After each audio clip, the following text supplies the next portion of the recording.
See, people don't know. Like I was having this conversation with the back then from the 80s and 90s into now. I was talking to this young boy how the crackheads now done got soft. You know what I'm saying? And what I mean by the crackheads now done got soft is back in the 80s and 90s when I was coming up, the crackheads was killing you. They was robbing you. They was putting knives on you. They was stabbing you. You know what I'm saying? I'm from 34. I'm from the hunk, and I got a lot of homeboys that died. No, ain't a lot of them. Most of them died from crackheads that was robbers.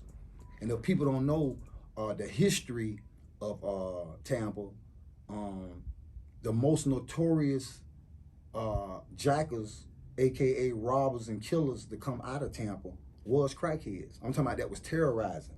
I'm talking about Kingfish. I'm talking about 10, 15 bodies. You know what I'm saying? I'm talking goddamn Bono. I'm talking Cap. You know what I'm saying? All of them, man. All of them was different. You know, all of them was like the crackheads now. I see them slapping them around. See, one thing about us. Yeah, Son of Bono is known for robbing. He's known for robbing. I mean, all around the city. Yes. Yes. And see, one thing about us is that we respected our elders. You know what I'm saying? Like, we had sense enough to know that even though we had guns and we willing to take it as far as they willing to take it, is a lot of them crackheads back then was the same way. And I ain't saying all of them was, you know, tough, super guy, nothing like that. I'm not saying that. I'm saying it was a different mind state. And back then, man, them niggas would spank you, man. Explain to him when you say robbing. I mean, not a person who just robbed one time. I mean, this is their profession. Well, I got a lot of robbery cases myself, you know what I'm saying? And that's one of the reasons why the feds target me. And I tell people all the time is that you are the company that you keep. And what I mean by that is, if anybody know the history of Tampa and the area where I'm from, that's what they known for. You know what I'm saying? They known for, you know, they known for trapping and selling dope and getting money too. You know what I'm saying? But they was known for robbing. You know what I'm saying? Like they ain't even care. You know, he can have 10 racks in his pocket. And if somebody trimble up to that hunky tonk and he talking about he want 5 ounces, he might up the gun and take it. But then again, he might serve him. You know what I'm saying? So that's the area that I come up on. You know what I'm saying? Like, I used to be telling people like the game is like a baseball game. Like most dope boys hate robbers, because I done had these conversations in prison. And what I mean by they hate robbers is they have a disdain in their heart for robbers, because you got to think the police and the robbers is their biggest enemy. But I look at it like this right here, is that you know how many days and how many bodies and how much blood got to come to you or come your way if you invested $10,000 on some dope and you looking to make $20,000. So meaning that you got to make your $10,000 back and then turn around and make another $10,000 in order to make a profit. And that definitely doesn't make sense right there. So when you looking at dudes in the streets and it's like I played every game there was, and I didn't have the guidance. I didn't have the guidance of somebody to tell me what was right and what was wrong. And if they did, it went through one ear, you know what I'm saying, and out the other. You know, and listen to these elders, dog. Like, we were so, listen, man, I remember like back in the days, right, we might be on the corner, bro, and it be all my partners straight up, I'm gonna just keep it real, all of them was killers, all of them was gangsters. Some of them just getting out of prison on murder cases, robbing cases and all that. All of us was like that. You know what I'm saying? And I don't mean that in no bad way to glorify it. It just is what it is, and that's my story. But an old lady could be walking down the sidewalk and we don't even know her. And we can be smoking weed and we could be drinking. And all of us are automatically put that beer and put that weed up and part the seat so this old lady can get by. And that just came natural. I was just telling another dude about the telling thing. I say, back in my time, out of every 10 dudes that got locked up, one of them told. Maybe a half. I ain't gonna even say 2, man. Now, out of every 10, man, we talking what?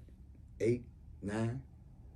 It wasn't just like that. You didn't even think about doing it. And I done been jammed up in some situations to where, like, you know, people kind of like focus on the 21 years. But prior to the 21 years, I had been in and out the state. I had been to the state joint 6 times. You know, I had been facing life sentences and 30 years on different occasions throughout my life. Not bragging and nothing like that. You know, just, you know what I'm saying? Like I said, a product of the streets. a product of the streets and not having that right guidance because I didn't grow up with no father. You know what I'm saying? And far as present, you know what I'm saying? I had a stepfather, you know what I'm saying? Rest in peace, but far as present, and that's real, real big in a young boy's life. Like, I supposed to took this girl's son to go get a haircut. And she asked me, can she come? Because I had never taken him to get a haircut before. You know, he was a cool little dude. She's a friend of mine. And she said, could she come? I say, no. I say, because that's the time where, because he ain't never 7 years old, and that's the time where men bond with boys.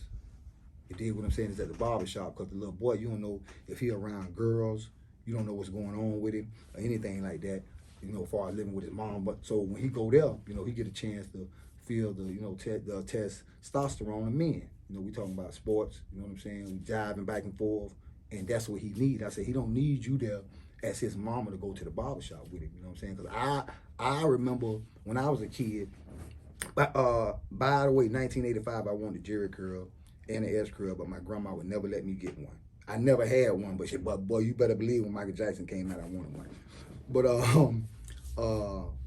back in the day, when my granny, rest in peace, used to send me to get a haircut, she used to send me by myself. Because haircuts back then was $2 or $1.50. She used to send me by myself. She didn't try to drop me off. She didn't do none of that because she understood without even saying it that, you know what I'm saying, that was a man's thing. Yeah. So these robbers you was talking about, man, what made them so vicious? I think, you know, just crack cocaine, man. I think the crack cocaine made them so vicious, man. And I ain't blaming crack for all that, but it's like a dude was telling me that fentanyl and cocaine and heroin and all that is worse than crack cocaine.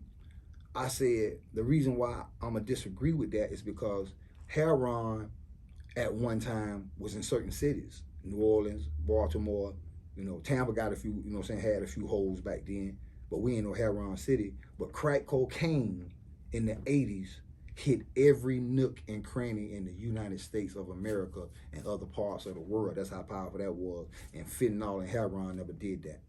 Not hit every block, every abandoned house, this and that. Whenever the crack hit, man, it was like, it was something that y'all ain't never seen before, man. They be comparing it to that little, Molly is the new crack. Nah, man, nah. Molly ain't gonna never, I don't think it's gonna be never no drug that's gonna dominate, and I'm using the word, y'all, dominate the streets like crack cocaine did in the 80s. We didn't have nothing before it that did it, and thus far we didn't have nothing after it. Crack cocaine got down there 40 years out of us, man. And you still got bases out there right now smoking. I don't understand that. Yeah, it affected what, about 4 or 5 generations? Yes. I don't understand it, and I sympathize with it. And the reason why I say I don't understand it is because it's only one group of people that I sympathize with the crack. And that's my mom in them area, my dad in them area, because they didn't have nobody before them to see what the effects of what crack cocaine did. Yeah, we got crack, what, about 15 years after civil rights? Yes. But anybody that starts smoking crack cocaine, I know you hard on life or whatever, I ain't tripping on that, you know what I'm saying? And I'm not judging nobody. But this is just my opinion. You ain't have no business smoking no crack after that generation, man. So when I see a 25-year-old baser dog or crackhead, that be tripping me out, bro. Right. I saw one 25 the other day. I say, bro, you 25 years old?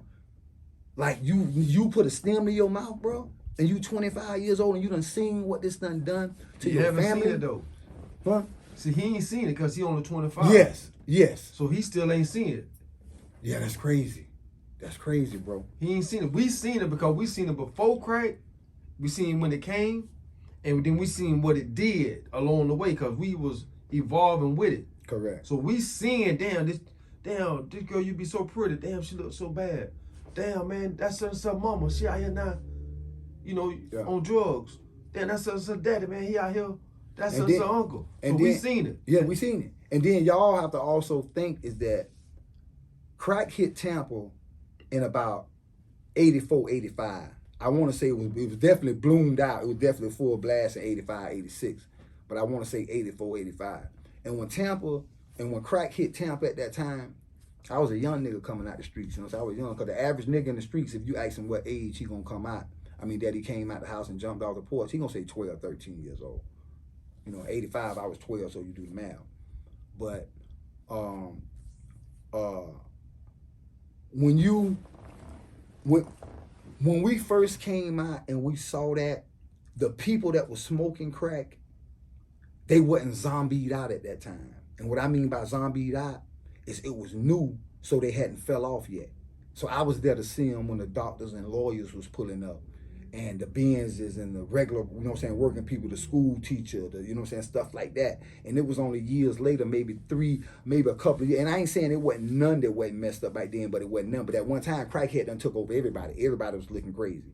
You know, it wasn't no, you could just look at a person and tell that they smoke crack. You know what I'm saying? So 3 years later, after crack came out, that's when they started falling off. But I said that to say is they looked just like us. So you can imagine what the women looked like. You know what I'm saying? You can imagine what the dudes look like too. I'm gonna go ahead and throw them in there. The dudes are healthy, looking good and everything because they just thought it was a party thing. But they didn't know that this was gonna last for the next 30, 40 years and that, you know what I'm saying, what it was gonna do to the community, you know what I'm saying, do to everybody, you know what I'm saying? Because it, you know, whether you smoke crack or not, it's gonna affect you, you know what I'm saying, directly, indirectly. You know what I'm saying? Whether you, because if a crackhead get caught with a stem and I get caught with a possession of cocaine or sales, we're gonna be in the same jail cell. Probably facing the same time. So it's all the same game. It's going to affect you in some kind of way. Right. And now, have you seen some of them dudes that you said was robbers, right? Bumping to some of the dudes they robbed inside of the county jail?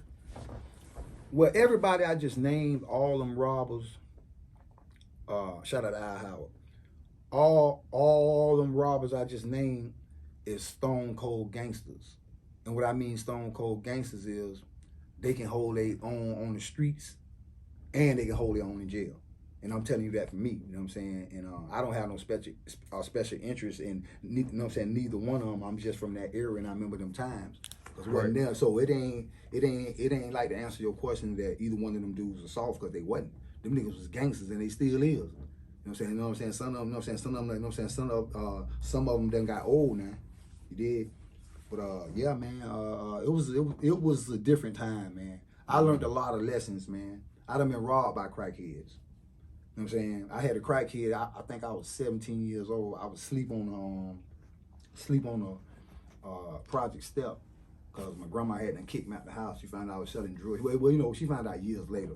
But anyway, to make a long story short, the crackhead walked up to me and put something cold. It felt like a barrel, but he put something cold behind my ear. I had like $150 and two dirty ass 2 for $25. I had two little ass rocks I probably hadn't had for a while, and I had in my pocket, right? And I gave it to him. And this how I know, you know, so he got me. So when he took my shit, I hear footsteps running off. And when I turn around, I see just a pipe in his hand, and he threw the pipe in the air and kept running. But who's gonna have a cold piece of steel behind their ear and take a chance of licking? So hey man, go ahead and get this shit, man. But yeah, man, I learned a lot of lessons in the streets, man. Straight up, man. Both good and bad. Some was blessings, some was lessons, some was both.